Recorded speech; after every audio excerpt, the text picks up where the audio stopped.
Bismillahirrahmanirrahim. Alhamdulillahirabbil alamin arrahmanirrahim maliki yaumiddin iyyaka na'budu wa iyyaka nasta'in ihdinas siratal mustaqim siratal ladzina an'amta 'alaihim ghairil maghdubi 'alaihim waladdallin. Bismillahirrahmanirrahim.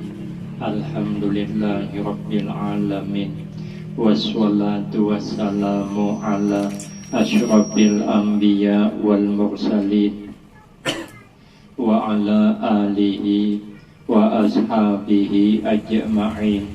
La haula wa la quwwata illa billahil aliyyil azim. Rabbi shrah li sadri wa yassir li amri wahlul 'uqdatam min lisani yafqahu qawli. Amma ba'du, fa aqulu wa 'alallahi tawakkuli. Ma'asyiral hadirin, jamaah pengajian yang mulia, meneruskan daripada pengajian kita yang lalu, halaman 17-nya.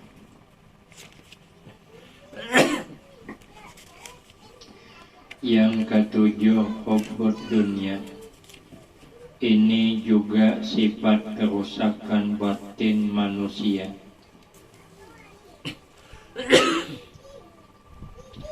Tuhan melarang kepada kita mencintai dunia.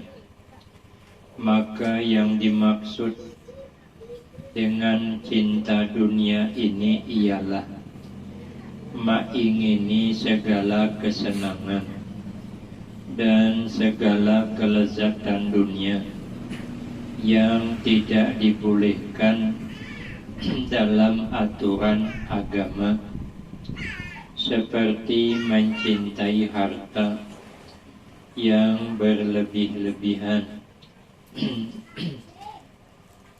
Tandanya orang mencintai harta berlebih-lebihan, tahan memutuskan hubungan keluarga demi harta, tahan memutuskan hubungan kawan dengan karena harta.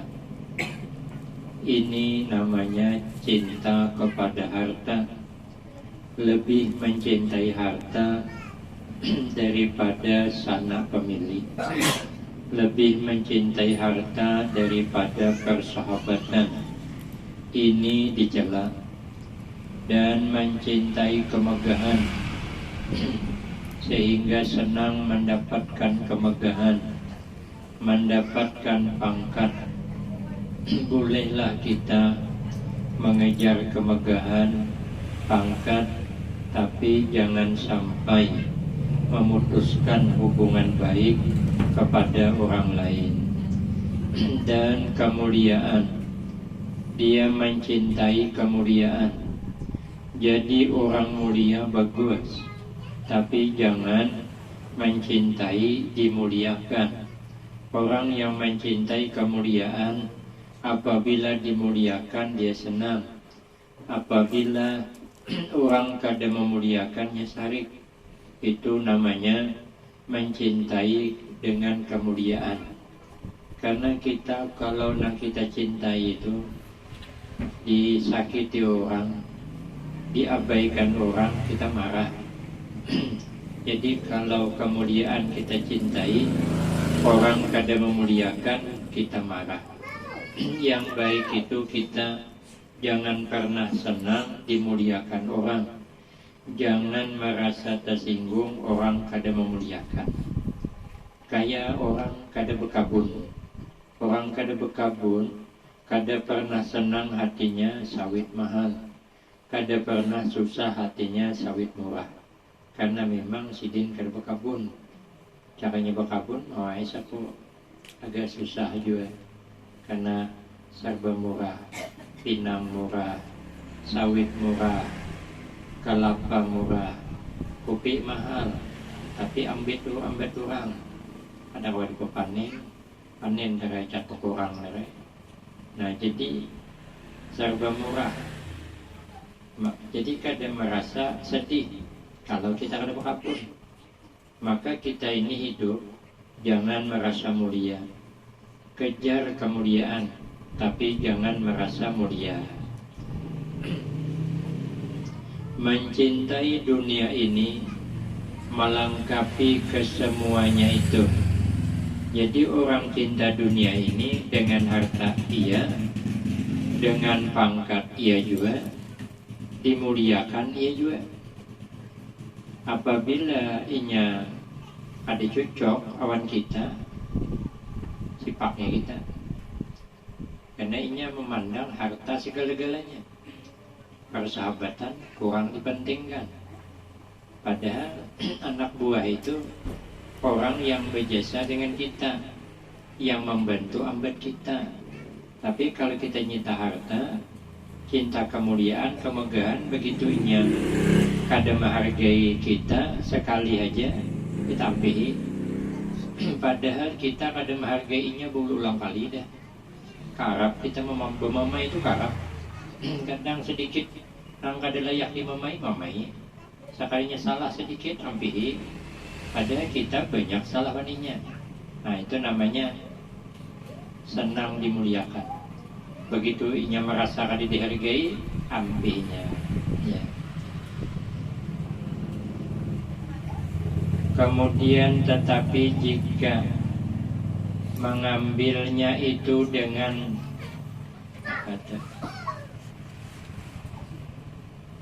untuk menyampaikan kepada keselamatan, mengambil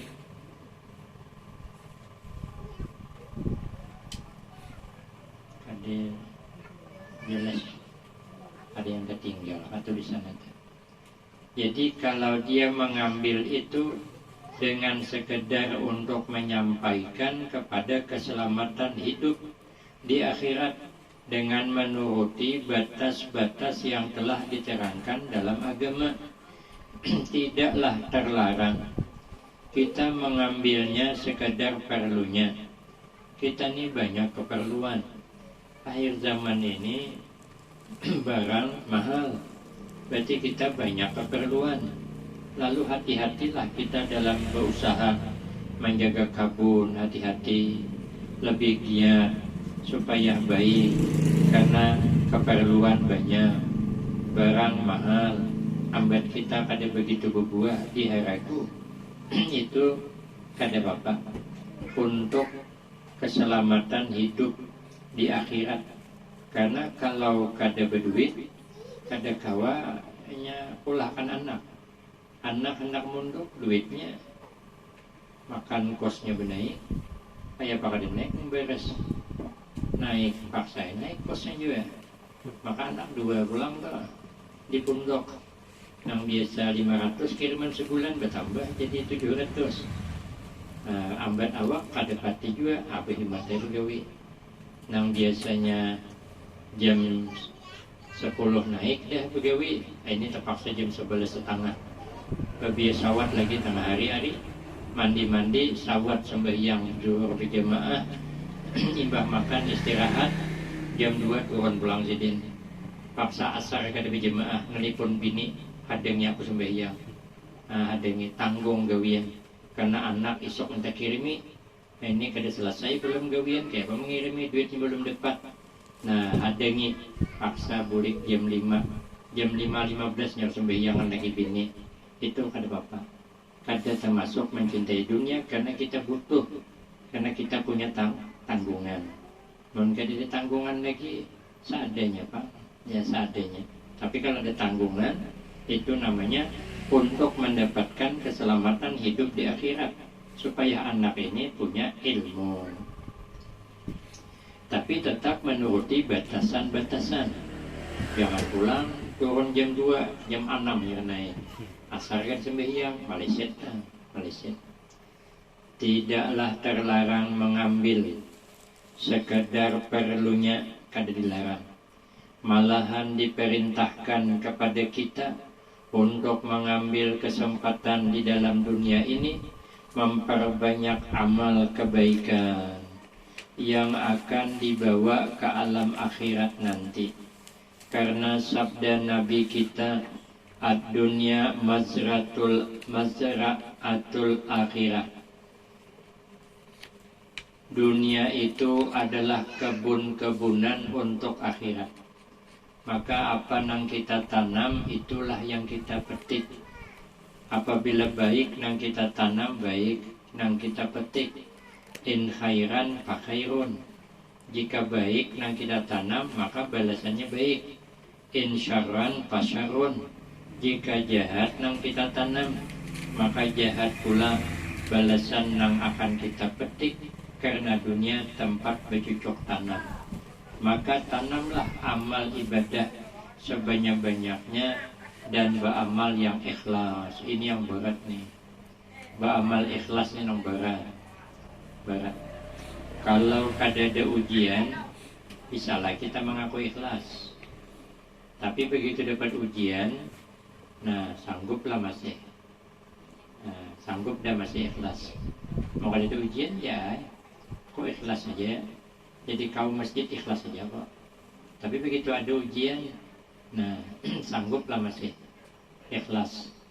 Nah, mungkin kita ada ujian, ya ajar di madrasah, gaji jalan terus. Aku ikhlas saja. Begitu kadi dikeluarkan gaji 4 bulan kena keluar. Nah, kira-kira baru nama apa kata? Nah, jadi situ ketahuannya sampai tingkat mana keikhlasan kita nih. Sampai tingkat mana. Orang yang beramal ikhlas itu ada mengharap balasan di dunia, tapi mengharap balasan di akhirat saja. Tingkatan tinggi. Tapi tingkatan kedua, boleh beramal mengharap balasan di dunia, tapi tetap mengharapnya kepada Allah. Mengharap kepada Allah. Apabila kada dapat, sudah. Apabila dapat, kada bapak hati mengharap. Seperti membaca surah Al-Waqi'ah supaya rezeki murah. Lalu beramal lainnya mengharap balasan dunia. Itu ikhlas. Ikhlas. Asal meminta mengharapnya kepada Allah. Nang dicela itu mengharap kepunyaan orang. Itu nang dicela. Mengharap ambat orang itu dicela. Karena di dalam dunia inilah kita dapat mengerjakan segala amal kebaikan yang menjadi perbekalan di akhirat nanti. Seusaha mungkinlah kita memperbanyak amal kebaikan untuk nanti bekal di akhirat. Mumpung masih sihat, kesempatan ada, mau diambil Allah kesehatan. Ada kau apa lagi? Banyak kawan kita yang diambil kesehatan. Kadang-kadang Tuhan Allah mengambil. Di rasanya tuh 30 tahun juga. Stroke kada apa-apa, 30 tahun umur. Nah, jadi kada pandang usia lagi. Kalau Allah nak ngambil, maka itu mumpung kita ini sehat, tanam kebaikan untuk bekal di akhirat. Apa sebaik-baik bekal di akhirat? Sebaik-baik bekal itu adalah takwa. Jika kita berusaha mencari rezeki, hendaklah kita bertujuan untuk menunaikan kewajiban berbelanja sekeluarga, agar jangan mengambil hak orang lain. Karena kalau tidak nanti kita takut ambil hak orang. Maka dalam kita memegang tugas itu hati-hati, jangan ambil, jangan temakan yang bukan hak kita. Kalau temakan yang bukan hak kita, masalah besar di akhirat. Masalah besar. Maka berusaha jangan ambil yang bukan hak kita. Jangan temakan yang bukan hak kita, sehingga kita bercarilah dunia, cari dapat, alhamdulillah. Jadi kita kada payah lagi mencari yang kepunyaan orang. Dan supaya menguatkan ibadah kepada Allah, jadi kalau kita ni mapan, kita kuat beribadah.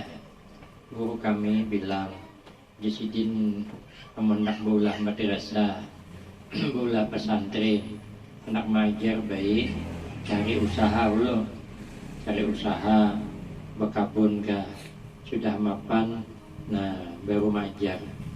Kalau orang belum meminta, nah kalau sudah mapan, buka sendiri majelis, majar sendiri, supaya majar itu kada mengharap andi orang lagi, karena kita punya usaha, ada usaha sudah.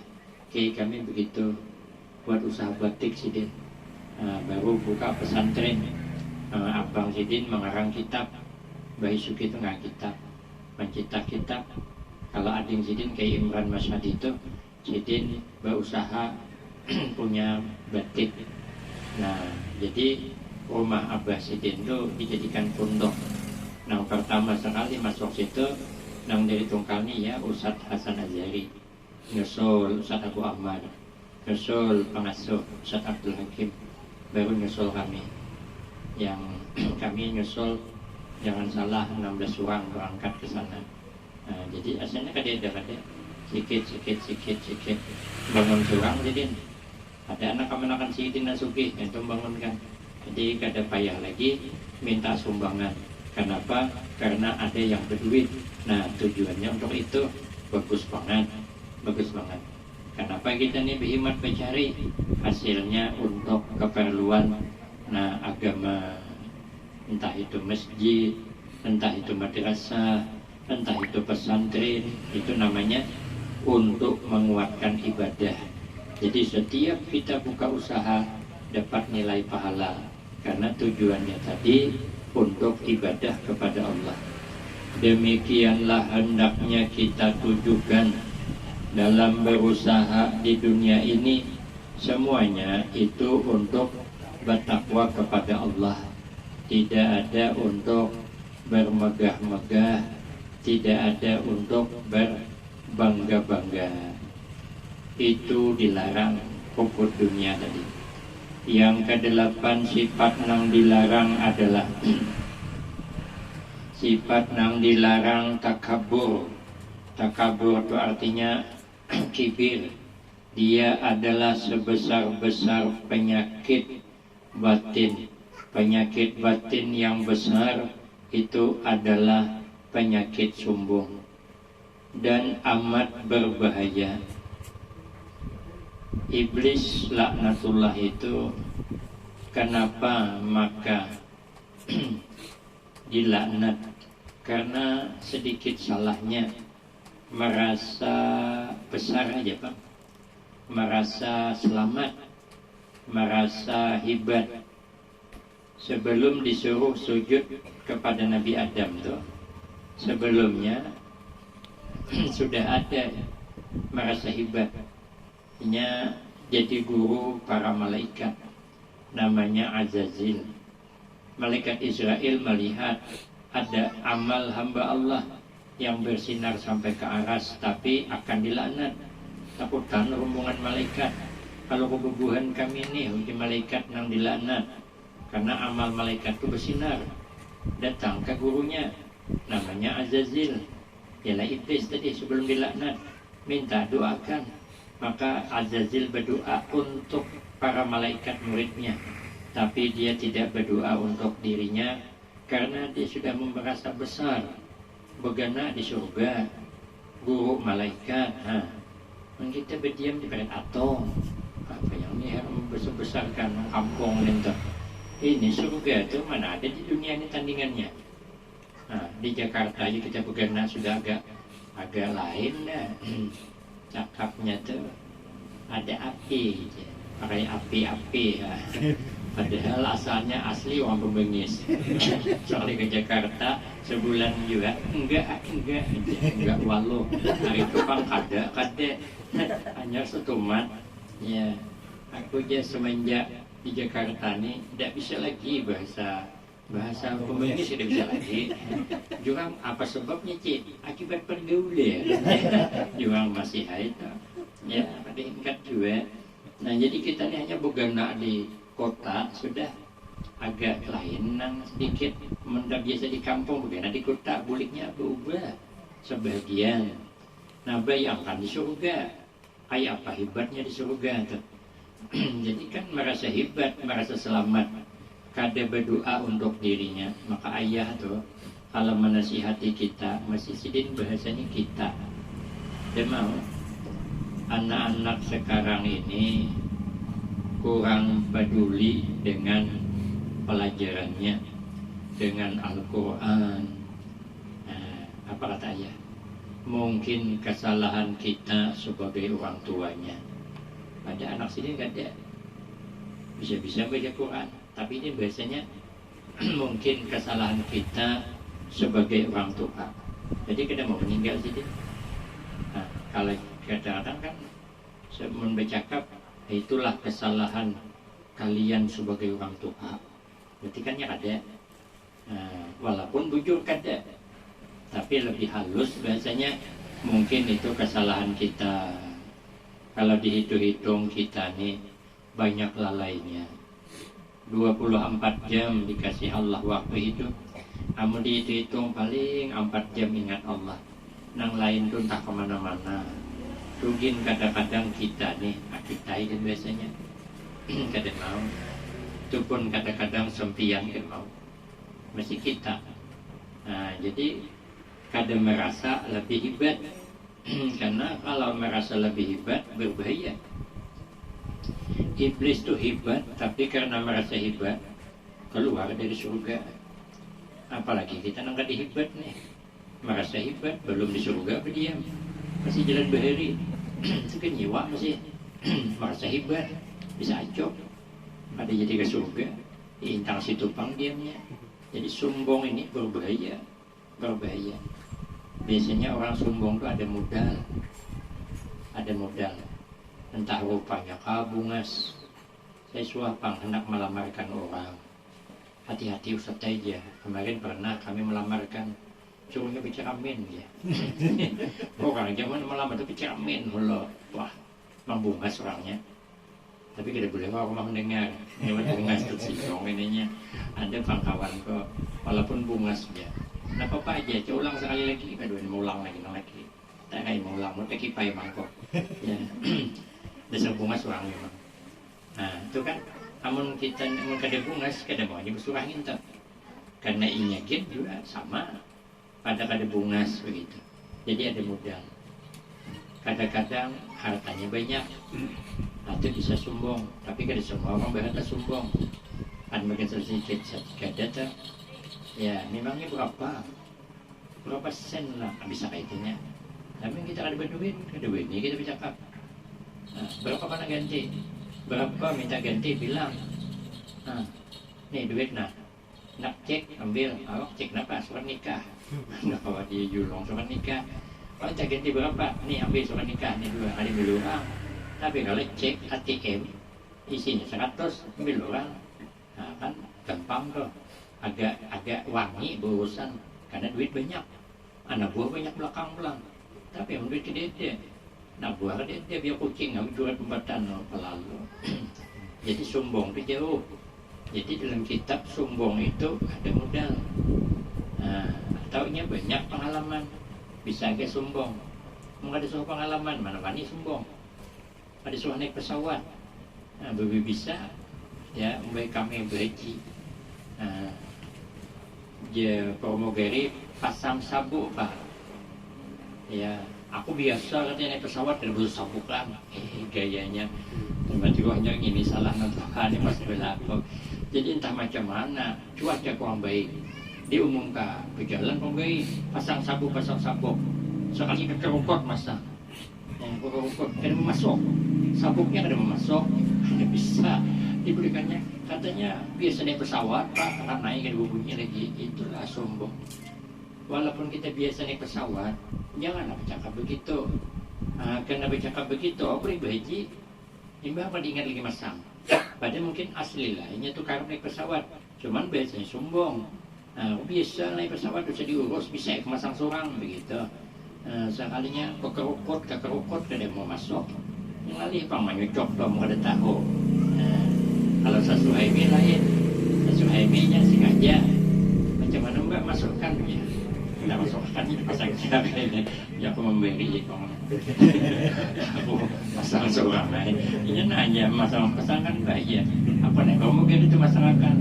Aduh, hari aku kawan. Baik bang, aku naik haji. Orangnya lucu udah sah, lucu. Ya. Itu bagus, orang kan bisa.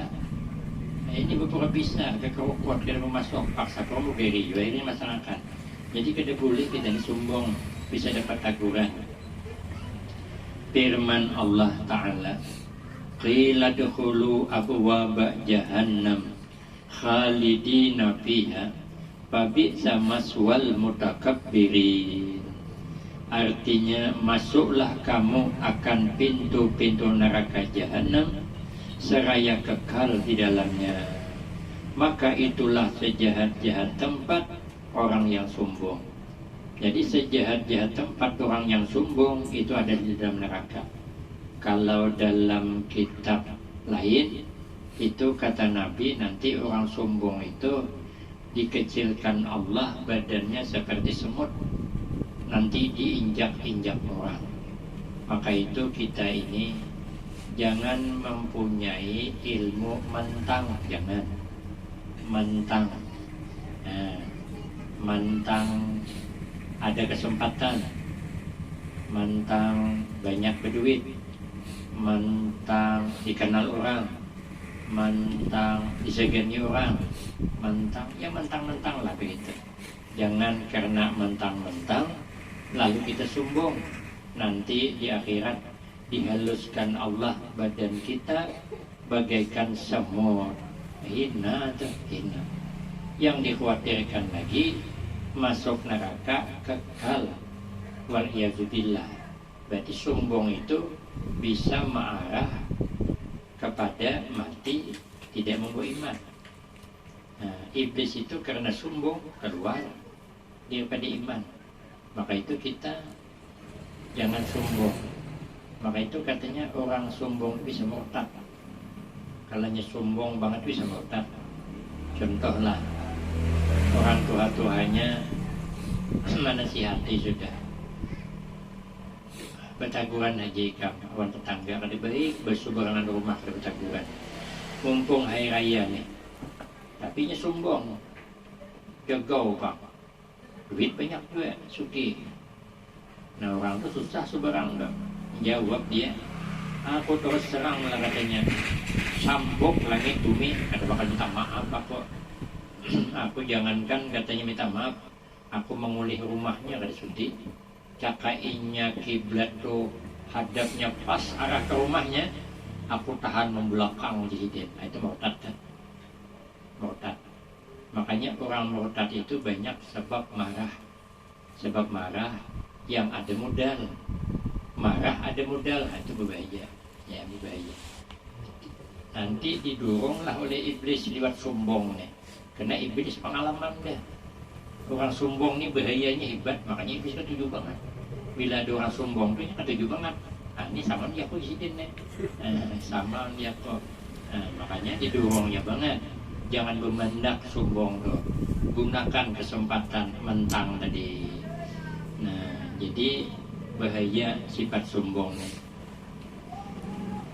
Kibir itu ialah merasa dirinya lebih besar daripada orang lain, sehingga sekehendaknya ibaratnya pak lebih alim dari orang lain, lalu hapak orang lain luan. Ada decan kan ingin tuh bisa ngomong cuma kosong isinya. Nah, katanya alim bang, kalau nggak ada alim itu biasanya cakap gitu, lebih kaya, yang lebih sugih bang. Berapa lah katanya berpersen lah, bilang kayak itu aja nanti lapor di WA. Sampai waktunya hilang, gimana kau orangnya? Karenanya lebih sugih, jadi bisa sombong. Atau lebih mulia, artinya dikenal, lalu sombong aja laluan. Nah pasang badan jadinya, tiap-tiap merasa lebih dari orang lainnya, itu adalah kibir, itu adalah sombong. Sifat ini dilarang dalam agama, maka hendaklah tiap-tiap kita menjauhi dari sifat yang dilarang ini. Kalau kita memikirkan dari asal kejadian diri kita ini, tentu tidak patut benar kita bersombong. Kita akan dijadikan oleh Tuhan dari setitik air mani yang sangat hina. Beberapa bulan dalam kandungan ibu, lahirlah kita ke dunia ini dengan bertelanjang. Kita tidak tahu apa-apa, yang mesti kita makan dan yang kita pakai kita tahu, kita kosong datang. Dia kita sesugih apapun kita, dia lahir pakai baju seragam dia apalagi besi sepatu. Dan nanti itu anakku 3 itu mau kasih sepatu seteng surang, besi sepatunya tuh ditukarkan bukan buat lahir. Dia sejarahnya orang berenak sekali lahir anak langsung bersifatu pancus bilang sifatu 6 danau. Nah, tapi lagian kita nih bagus juga, anak lahir gak ada pakaian, bersipatunya lahir bosnya tak kait sipatunya, kita tinggal di dalam parut, himbah paksa operasi berkorek pulang. Tapi ada guru kemarin ceramah, ada katanya orang lahir pakai jilbab. Dikira berjilbab, kalau diperiksa bidan lain jilbab. Panjang kisahnya pada 4 kisah itu. Ada yang jamal takut bidan dia kenapa mau jilbab, anak aneh obatnya tumburnya itu anak berenang bidan itu ada pati iti ayahnya juga dipacul punya belum. Satmiani begitu aku dia nak pisahin tu dia aku rambut tutup yang rambut lain itu berambut penting lagi, menang berambut banyak lain tapi itu lain lagi ini berjilbab. Nah jadi dia yang kita pakai, jika tidak kecintaan ibu dan bapak tentu tak dapat hidup menjadi orang dewasa.